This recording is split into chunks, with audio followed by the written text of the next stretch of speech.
Hi, everybody. Welcome to our July edition of Technicolor. I'm Massimo, Prevention and Testing Coordinator at Positivist, and tonight I will be your host. I'm here with our fabulous guests, Khakan Qureshi and Ferhan Khan. As many of you know, Technicolor is a monthly LGBT plus film night that started in Redbridge Central Library in 2019 to provide to the LGBT plus community in Redbridge a much needed safe space to get together and be ourselves. When COVID-19 happened in March 2020, we decided to transition the film night online, proposing it every second Monday of the month as a live event on Positivist's Facebook page. So if you're watching this live on Facebook, thanks for tuning in, and please remember to fill in our evaluation online, clicking on the link in the comments, and let us know of any film or subject of discussion that you would like us to cover. And if you're watching this on YouTube, please like and subscribe to our channel. But let me tell you a little bit more about Positivist. Positivist is London's largest community-based HIV charity. We provide support services to people living with HIV who either live or access HIV care in East London. These services include peer support, counseling, group activities, and welfare and benefits advice. We also provide free HIV and STI testing and free condoms and sexual health advice to people across East London. Since COVID started, we moved all these services from face-to-face to online. So if you're interested in accessing them, please do get in touch on our website, www.positivist.org.uk, or by email at prevention@positivist.org.uk, or on our live chat. Or alternatively, on the phone, call in the number 020-7791-2855, and then choosing option 3 for sexual health information and online supported self-testing for HIV and STIs. Our offer online is still going on, but we recently restarted our face-to-face offer as well for HIV and STI testing, with the possibility to book an appointment in any of our clinics in East London through our website. So if you need a test and prefer to have it face-to-face, please book an appointment on www.positivist.org.uk. So the film that we are discussing tonight is Breaking Fast, a 2020 American romantic comedy film that tells us the story of Mo, a gay Muslim doctor in Los Angeles who is emotionally closed off following a painful breakup with his former partner, Hassan. On the first day of Ramadan, he meets Carl, getting to know him over nightly iftars. And here with us to discuss it, we have Khakan Qureshi. Khakan is the founder of Finding a Voice, a voluntary-led organization for South Asian LGBT plus aged 18 and over of any faith, culture, religion, or disability. Khakan, despite threats, joined No Outsider creator Andrew Moffat to lead the Birmingham Pride Parade, the very first time the parade was led by members of the LGBTQ plus Muslim community to support No Outsiders in schools. Among his many achievements, Khakan was awarded a British Empire Medal in the New Year's Honours List 2021. He received the Midland Zone Birmingham LGBTQ plus Community Outstanding Achievement Award last summer for his lead on the advocacy of LGBT education in schools. And in February 2020 was one of the recipients of the Points of Light Award presented by Downing Street. And we also have with us Ferhan Khan. Most of you will remember him when we discussed the documentary Pride and Protest, of which he is one of the protagonists. And actually on the documentary, I think you could see the Pride event where Khakan was leading the parade, I think, if I'm right. And Yes. And Ferhan is an LGBTQIA+ activist specializing in queer, Muslim, and non-binary visibility and tackling racial and gender inequality. They work in the field of transportation planning with a keen interest in making walking and cycling safer and more appealing. And they are also a climate change and environmental activist that brings attention to the harmful effects of greenhouse gas emissions from fossil fuel burning. So hi to you both, and thank you for joining me. I have some questions for you, but if any of our viewers would like to ask a question to our guest as well, please feel free to do so, writing in the comments below the video, and we will ask them the questions at the end. So, Khakan and Ferhan, let's start to know you both better. Could you please tell us more about yourselves and what you are working on at the moment? Would you like to start, Khakan?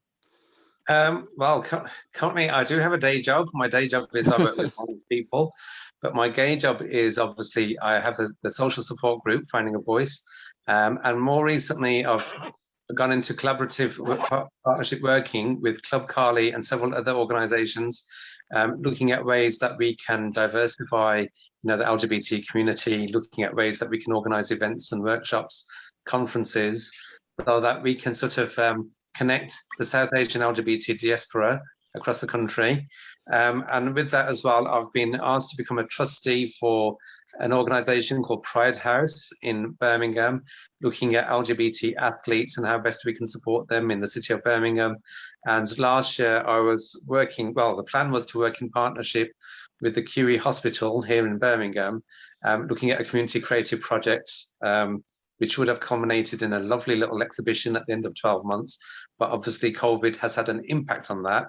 And apart from those projects, I'm going to try and compile my own research, my own story. So I'm hoping to write an autobiography as well at some point. Oh, wow. Looking forward to read that. Thank you. And Ferhan, what about you? Well, I have a day job, I have a gay job, and I have a boyfriend who's just brought me McDonald's. So we're actually on our way up to Scotland for the first time. He's my Icelandic partner. He's never been to Scotland, and he's very excited about the trip, aren't you? He's very camera shy, so that's why he's not in the shot. But my gay job is basically being visible as a gay Muslim, queer Muslim, LGBTQIA plus visibility of Muslims is really important to me because I've been told all my life that gay Muslims don't exist. So there's some chips right here, and I'm eating chips, and I'm gay and I'm Muslim. So how can that not be true? So yeah. So also I thank you, darling. Which one's the Diet Coke? I don't know. Well, I'm glad I'm out there. Basically, being gay and Muslim and is a full-time gay job. Because I've been told all my life we don't exist. So basically, my whole idea as well to just have to be out loud and proud to dispel that myth. My day job, as opposed to my gay job, is actually kind of climate change, mostly specializing in transportation planning, because transport is the greatest emitter of greenhouse gas emissions, which is causing climate change these days. So yeah, that's my day job. And then in regards to projects at the moment, I did speak to someone today about South Asian Heritage Month. So I'm going to hopefully do a little contribution to talk about the what it is to be LGBTQ, but also South Asian, which is, not something that's often discussed when it comes to LGBTQ matters in this country, unfortunately. So I think it's quite right that we as LGBTQ plus South Asians should be talking more about what it is to be the specific experience. And it shouldn't just be about the trauma, it should be about the joy of being brown and being queer. So we I think that's probably possibly enough about what I'm up to these days. Don't want to kind of like soak up too much of the time. So let's go for it. If that's enough, if I've given a good enough overview, I hope that's enough. Yeah, and I can't think of anybody's better to express the joy of being queer than Ferhan, because you always express this this joy of being who you are, and it's really inspiring. So next question, what do you think about the film? So let's start talking about the film. Do you think it's an accurate representation of how LGBTQIA plus Muslim people relate to the wider LGBTQIA plus community? Ferhan. Oh, me first. Well, I'll be completely honest, I wasn't able to watch the film yesterday because my internet went down. But that's not to say that I'm not able to kind of talk about what it is to be queer and Muslim in film and TV. I think that there's just a lack of representation. So really what we need is much more complex portrayals of what it is to be queer and Muslim in film and TV today, because quite often we as queer Muslims are pigeonholed into one particular type of experience, which is that of being an experience of trauma. It's the experience of it's not complex. When you look at the white experience on film of being queer, you have a range. You do obviously have your difficult coming out stories and that kind of trauma involved in that, but you also have the gregarious, outlandish, taking life by the horns and that kind of exciting gay experience, which I think is missing within film when it comes to queer Muslims. You've also got the villains that are gay and queer. You've got even in history, you've got queer people such as one of the leading Nazis, unfortunately, was a villain. He I can't remember his name, but there was a prominent Nazi in the Nazi party. That's an example of a queer white person that's not just being portrayed as being someone that's experiencing trauma or joy, but someone that's actually out to cause harm to people. So so I'm sorry I haven't quite seen the film, but it is interesting when I do watch it. I wonder if there'll be this trauma, or will there be the story of joy? What will be the story? I'm interested. So let's hear from Khakan what he thinks. There's just a couple of things. I'm going to use the term LGBT plus rather than the whole acronym. Otherwise, it's a real mouthful. I'll be sitting there while talking about the whole acronym A to Z. So there's that, and then also in terms of accurate representation, I was fortunate I managed to watch the films that evening. It has a representation of LGBT plus Muslims, but I wouldn't say it's an accurate representation. I think it has a perspective and a perception of Muslims, which is really good. What I did really enjoy about the film is that the two characters who are Muslim, there's a kind of slightly effeminate young man called Sam, and there was the more kind of like straight-laced conservative gay man called Mo, who was the main protagonist of the piece. And I think it was quite nice to show the kind of, I wouldn't call it a division, but a different slant on Islam, because for Mo, who did more to the faith and to the 5 pillars of Islam, he was trying to navigate his sexuality and his relationships and his feelings through that. What was wonderful about it, and what I kind of liked, is that he had a family that appeared to accept him as a gay man, which was great in itself, because that was a different portrayal of LGBT Muslims. And then we had the other perspective, where it was a younger LGBT Muslim, Sam, who was very much quite gregarious, appeared to be quite promiscuous. But again, he had elements of the faith in his life. And I think what was a really great point was when they were discussing Islam around the dining table later on in the film. And it was really nice to hear the two different kind of interpretations of what it means to be homosexual in Islam. And then we had the two other white LGBT individuals who again had their perspective on Islam. One was very indifferent. In fact, he was completely offensive and insensitive to what it means to be LGBT Muslim, whereas they're the main protagonist, Cal. He tried to make an effort to understand and appreciate the culture and the faith and the dichotomy of it all, and sort of wanting to understand the dynamics of Islam. And also he made a great effort to speak Arabic as well, you know, which is great, which is a bit of a shock to the system when you watch the film and when you hear the way they responded to him. So, you know, there was allies within the LGBT community, and then obviously there was then people who were somewhat indifferent, and then there's some people who are enemies to the LGBT Muslim community. And I think overall the film was a good film, good portrayal. I think it could have added more, but maybe that could have confused it. You know, it would have been too complicated, maybe. But I think in order to get some points across, they exaggerated a couple of the characters as well.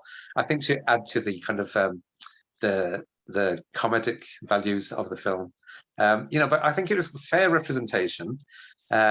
You know, I kind of think the main character Mo was similar to myself. You know, I kind of I draw the line in certain aspects of being LGBT. For example, I don't drink alcohol, and you know, I don't smoke, certain aspects like that. But I think it was there was no doom and gloom. I think there's more joy in that film, like Ferhan says. You know, it's looking about the celebrating LGBT Muslim, and I think it's come a long way from shows like My Beautiful Laundrette, East is East, that storyline in EastEnders many years ago. And you know, I think in terms of portrayal of LGBT Muslims, we've only got a sort of like half a dozen, if that, in the media, mainstream in particular.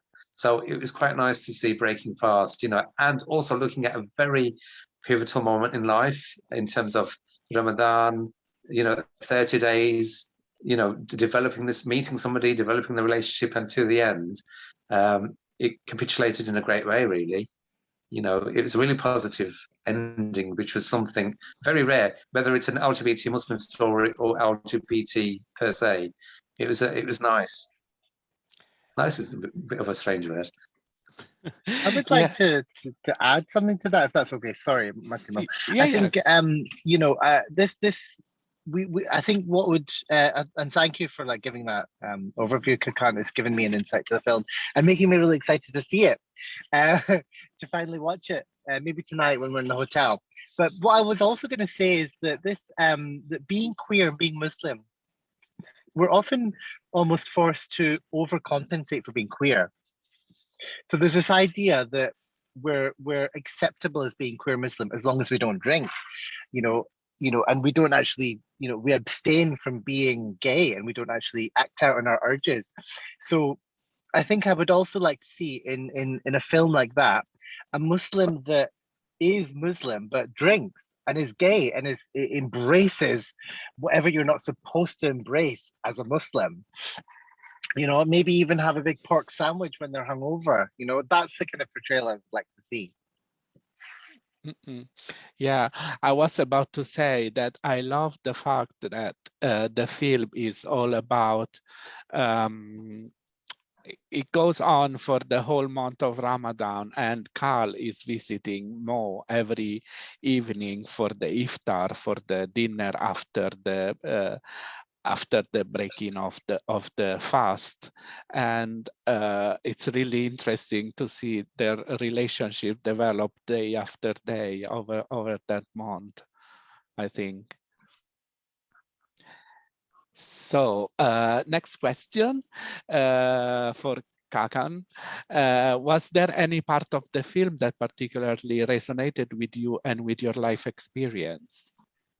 I think as I said earlier, that the character of Mo, I think one is he was a slightly older LGBT gay Muslim, which was quite nice to see. You know, there's a little bit of maturity there.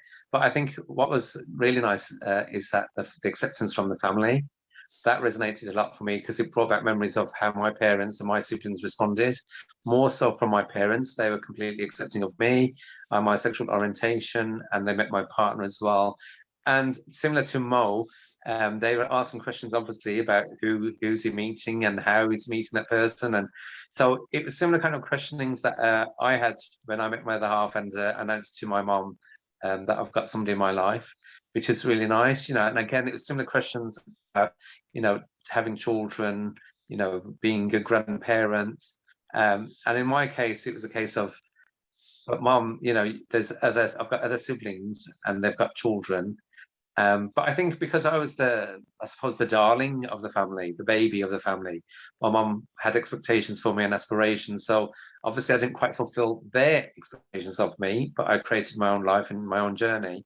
And I think this is what was so good about Breaking Fast and Mo, that he was on his journey trying to come to terms with his relationships, especially with his ex, trying to form a new bond and a new relationship.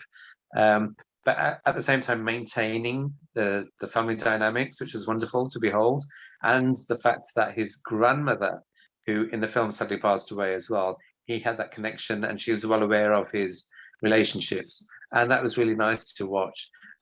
Likewise with Sammy, obviously we didn't go too much, well, they didn't portray too much about his family life, but it was just nice how he kind of had that freedom to go to nightclubs and to bars.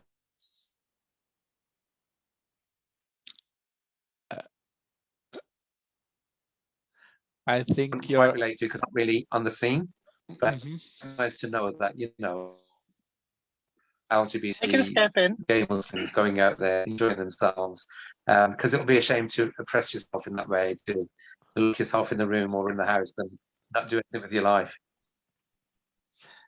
That's great. Did you want to say something, Ferhan? Oh yeah, sorry. I thought I would sort of jump in until maybe Khakan's connection got better. Oh, did we lose him? Anyway, I think that was really great to hear what he was saying about the film, because it's really giving me more of an insight into what this film is about. And the idea of usualization, you know, it's a big thing, isn't it? Of queer Muslim family meeting the actual person that is responsible for their golden boy quite often, because we do cover male sexuality a lot in these films about queer Muslims. It would be lovely to be able to start to extend that into what it is for queer women that are Muslim, queer Muslimas, queer hijabi Muslims. What's their journey? But this idea of male sexuality and of being a queer Muslim male, of being a male in a South Asian or especially a Muslim family, there's so much emphasis. Importance put on this male because they're the heir of the family name, and they will carry on all the patriarchal traditions that is expected of them. And to bring home a boyfriend as a queer male Muslim is perhaps the most traumatic, if you like, thing that you can ever do, or at least that's what it's told to a South Asian Muslim family, that the worst thing you can possibly do is to bring home a boyfriend. You know, it's up there with bringing home a white girlfriend or just a girlfriend. You know, you're supposed to be marrying who is assigned to you, essentially. So to have this usualization in a film of bringing home a boyfriend, I think it sends a very important message, actually, that changes are coming. So if you're as lucky as Khakan has been with his family, having been accepting of a partner, a male partner, we need to see more of those good news stories, you know, to counterbalance what we do normally expect of a queer Muslim male story anyway, which is family disappointment, family potential honor violence of especially if they're an effeminate male. You know, you're more likely to get honor-based violence if you're an effeminate male. And I think it's important for people to realize that actually effeminate men do experience a type of misogyny within South Asian society. You know, whereas if you were a more masculine male and you brought home a husband or a boyfriend rather, you might actually receive a better reception, because you've at least filled certain categories of what was expected of you of being male within the gendered categories that was expected of you. So I think that this film is really important then in the usualization, so that at least we can start to open up that sort of dialogue a bit more within our community. Yeah, the theme of representation, as you say, Ferhan, is really important in the LGBT community itself, because we have to deal with the fact that not all the communities are represented in the same way, and some communities need to have more representation for sure. And I also agree with Khakan about, I like Mo a lot as a character because he's fully formed, while Sam character maybe needs a little bit more of like being less caricatural and more like being a fully credible like character. I also see this point that you were bringing, and I really agree. So talking about were you saying, Khakan? I was going to say, if there was a sequel or not necessarily a sequel, but if there was another story similar, that I think I would like to see Sam's character develop more and look at his backstory to see how he manages his faith, because clearly, even though he appeared to be very Western in his outlook, there were elements of him retaining, his faith. For example, when they went to the funeral, he recites a prayer, which is really quite nice. And even when they went to Mo's house for one of the iftars as well, he kind of retained that element of spirituality and said a little prayer as well. So, and it was quite nice that he still had that handle on his faith and religion, even though on the surface he appeared to be very much, literally with gay abandonment. He was going around, being quite a fun, playful character. And I think if we see any more representation, it will be nice to see Sam's character come through. I think he was more deserving of more scenes, really. Yeah, and I think from what he said in his monologue, I think maybe his story and his relationship with Islam and with his family was completely different from that of Mo. It looked like more traumatic for him than it was actually for Mo. So it would be interesting also to see what actually happened to make him feel that way. Exactly. And I think that as I said, for me, one of the most important pieces or conversations within that film was when the four of them were sitting around that dining table, and they had that specific conversation about Islam, and almost like the two sides of Islam, about what it says about homosexuality. So obviously Mo's side he was trying to look at the positives, whereas Sam was saying, but look at the death toll, and the numbers and why and how they're killed. And he rattles off certain statistics. So there was almost like a clash in the way they portrayed that aspects of Islam. And, it would be nice to draw it in a little bit more so we can have something a bit more specific, or even signpost, what the verses say about homosexuality, which they made it very clear at the outset of that conversation, that there is nothing written in the Quran about homosexuality, which was a big wow, to be honest. Yeah, and I think it's really nice the way that it was expressed in a relatively kind of genteel manner, but a little bit passive aggressive, which is what I have experienced myself over the years, in conversations with people. There is some level of respect, but also there is a strong disagreement there as well. Yeah, I understand. Yeah, I see what you mean. Ferhan, were you about to add something? Yes, I was going to say that with a supporting character, and when they're when they are kind of in a film with a queer Muslim, I think that quite often what is the case, and it's Khakan alluded to EastEnders earlier. What you often find is that there's this savior aspect, especially if they're with a white man, which is quite often the depiction of queer Muslims in the kind of TV and media that we consume these days. Quite often you'll have this brown queer Muslim in a relationship, obviously quite secretive to begin with, where the queer Muslim has to hide his sexuality from his family, and this white man is there, kind of supporting and guiding this queer Muslim on their path of coming out and embracing their own sexuality.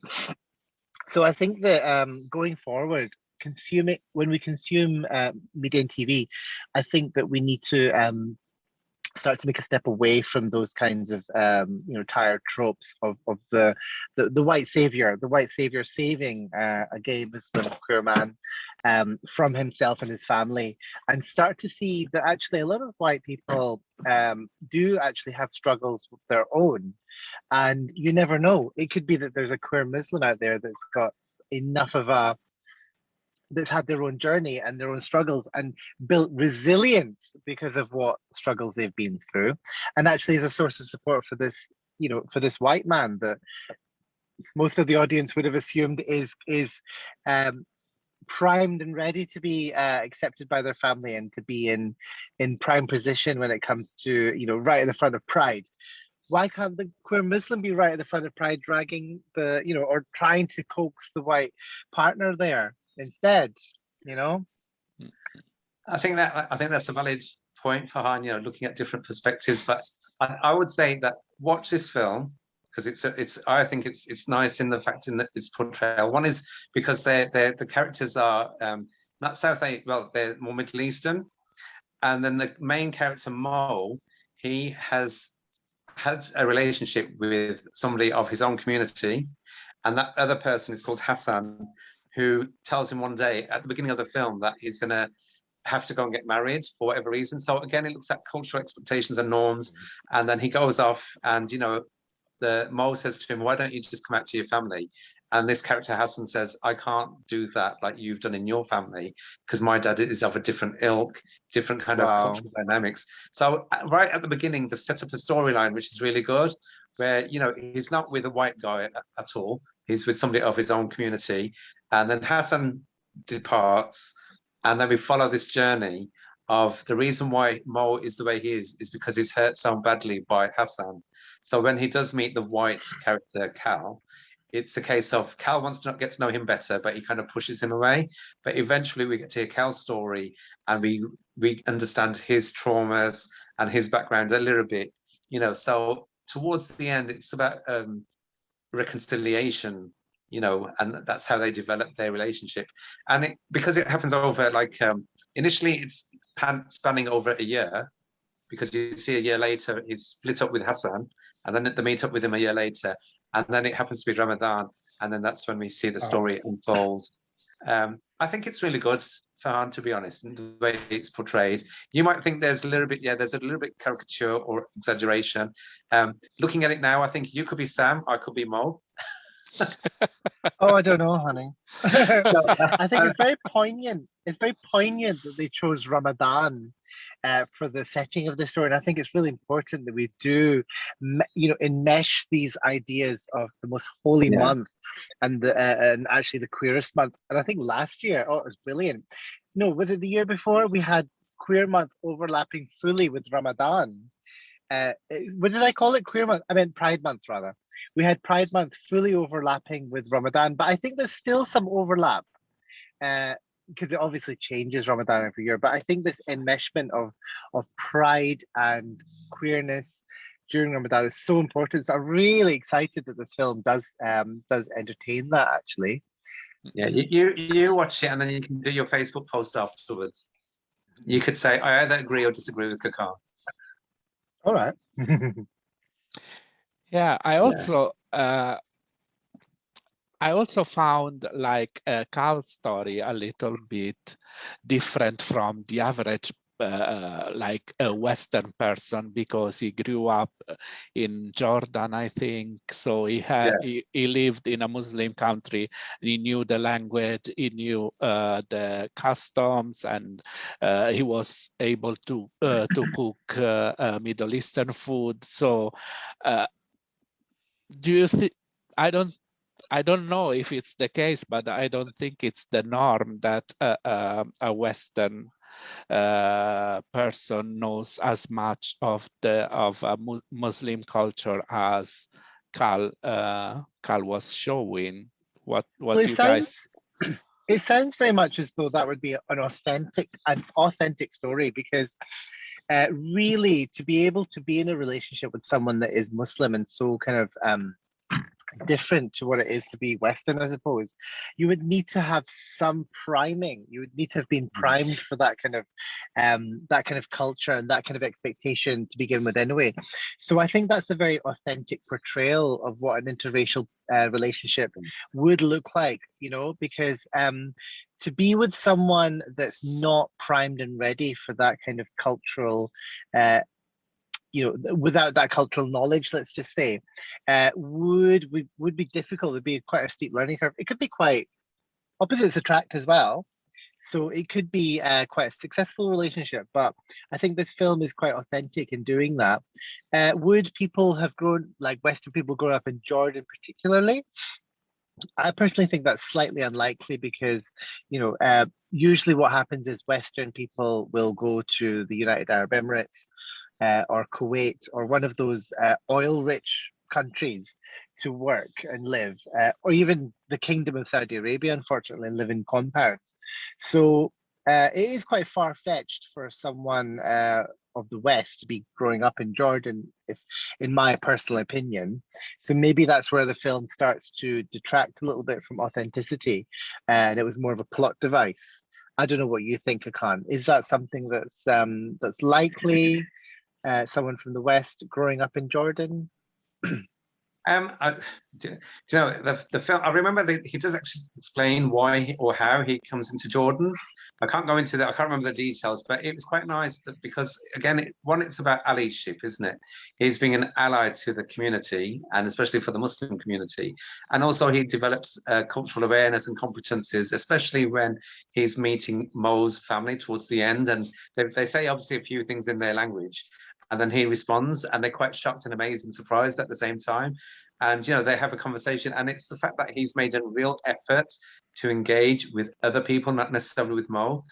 Likewise, with my partner, he can't speak Punjabi or Urdu, but he can get the gist of it. So when I used to have conversations with my mum and dad, he used to say, "Oh, is this what you're saying?" And it was the fact that he made an effort to try and understand and get the gist of the conversation, which was good.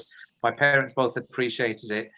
And likewise with Mo and Cal, my other half can cook curries, and sometimes he thinks his cooked curries are much better than mine, but hey ho. But I think it's about people making an effort more than anything, developing that understanding to show that, they're part of the community and they want to learn and engage and sort of empower one another at the same time, rather than sort of saying, oh, you're foreign and I don't understand you at all, so back away, or I'm going to step away. I think that it was quite nice that the author of the piece, they had that kind of interconnection, and they made it deliberately made it an interracial relationship, because it was focusing on more like the similarities rather than the differences. Because and as I know, that when it comes to Muslims, never mind them being LGBT or straight, that Muslims are always vilified and persecuted and always portrayed in a negative way. Whereas Cal, as one of the main protagonists, he was reaching out. He was reaching out to Mo to say, why won't you let me into your life? And obviously we get to know about the hurt that Mo has felt. So Cal is kind of reaching out and saying, let me be part of it. Let's share this together. So that's quite nice in terms of, where he's coming from, and obviously also, he's also like a neutral person, especially when Sammy and Mo have their disagreement. So he's trying to put his perspective on it as well. But at the same time, he has to carry his own struggles and trauma. So it's a case of, we're all in this together type of thing. Yeah, I think Carl's father was an American Marine, so that's how they justified him growing up in Jordan, as in Jordan, I think it is an ally of the United States in the Middle East. So they have there was kind of Arab Israel or in 1948 when the state of Israel first was founded. So I think that Israel and Egypt were on the other side. But I was going to, instead of getting into the politics, I was going to say, being South Asian and queer, if you do come out of the closet and really, live your fullest queer, there's often a risk that you actually become quite detached from your culture. Because you're removed from all of the events. You know, it's part of the ostracized. I mentioned that. Uh, you know, the idea of sitting around and speaking Punjabi and the South Asian culture and things like that, for many queer people, for many queer South Asians, that isn't possible for them anymore after coming out. Or before they come out, it might be that they are part of that culture, but there's so many questions and pressures that come with it that it can be taxing for one's mental health if they're South Asian and around essentially what are homophobic people.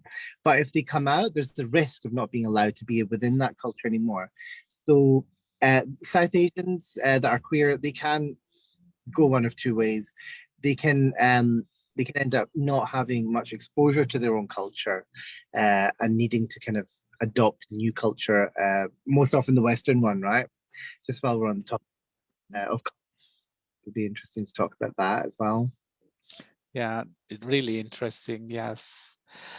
Well, it's really great to talk with you guys, and I will go on for like hours, but I think we are about finishing our time. So I wanted to thank you and tell our viewers that this is basically it from us. Let me just remind them that if you need an HIV or STI test, free condoms, or sexual health advice, if you are living with HIV and would like to access our peer support advice and counseling services, or if you simply would like to support us with a donation, please visit our website at www.positivist.org.uk. And please fill in our evaluation form that Alex will put in the comments, and let us know if there are any films or subjects that you would like us to cover. And Technicolor will be back next month on Monday, the 9th of August at 6 p.m. with another film and a new and exciting guests. So watch this space for more info. Bye, everyone. Bye. Having me.